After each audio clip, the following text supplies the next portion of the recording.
बिस्मिल्लाहिर्रहमानिर्रहीम। Welcome to our YouTube channel cooking with सभी। हमारी आज की रेसिपी है पेठा कद्दू का हलवा। ये बहुत ही इजी सी रेसिपी है जो आप इजीली बना सकते हैं। इसके लिए हमें चाहिए 1 कप घी और कुछ हमें ड्राई फ्रूट्स चाहिए जिसमें है मिक्सअप। आप अपनी पसंद के कोई भी ड्राई फ्रूट इसमें ऐड कर सकते हैं। आप ब्राउन शुगर इसमें ऐड कर सकते हैं, इलायचियाँ हैं, मिक्स ड्राई फ्रूट है और थोड़ा सा हमें घी चाहिए। आप ब्राउन शुगर या वाइट शुगर जो आपको ज़्यादा पसंद हो आप वो इसमें ऐड कर सकते हैं। घी आप इसके ज़्यादा घी खाते हैं तो ज़्यादा थोड़ा डाल लेंगे। अगर आप हेल्थ कॉन्शियस है तो इसमें आप 2 टेबल स्पून और 3 टेबल स्पून जो डालेंगे तो उससे भी ये ईज़िली रेडी हो जाएगा। पेठा कद्दू का जो छिलका होता है वो थोड़ा सा सख्त होता है, इसलिए आपको तेज़ छुरी से इसको छोटे छोटे पीसेस पे कट करना है।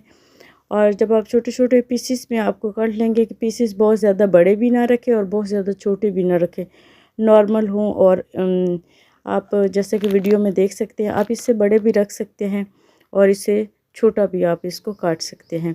उसके बाद आप इसको प्रेशर कुकर में रखेंगे और प्रेशर कुकर में रख के आप इसके अंदर 2 गिलास या 3 गिलास पानी डाल के इसको 5 या 10 मिनट के लिए जो है ना प्रेशर कुकर के ऊपर रख देंगे ताकि ये थोड़ा सा सॉफ्ट हो जाए।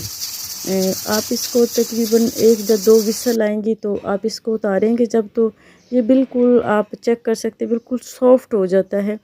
आप इसको तो जो मैशर होता है पोटैटो मैशर वहाँ उससे भी मैश कर सकते हैं अगर आप उससे मैश नहीं करना चाहते।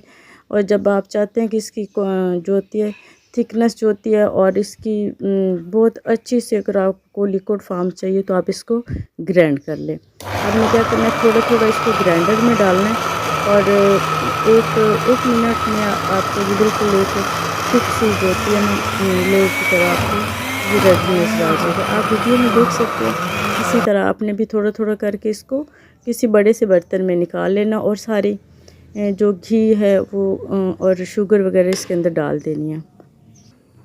इसकी बहुत अच्छा सा कलर आता है। अगर आप चाहें तो आप इसके अंदर येलो फूड कलर होता है, मज़ीद आप रंग देने के लिए वो फूड कलर भी इसके अंदर डाल सकते हैं। ब्राउन शुगर अच्छी लगती है तो ब्राउन डाल लें, अगर आपको वाइट शुगर अच्छी लगती है तो आप वाइट डाल लें। तो ये हमारी जो है लास्ट पे आप इसके ड्राई फ्रूट डाल लेंगे। Thanks for watching.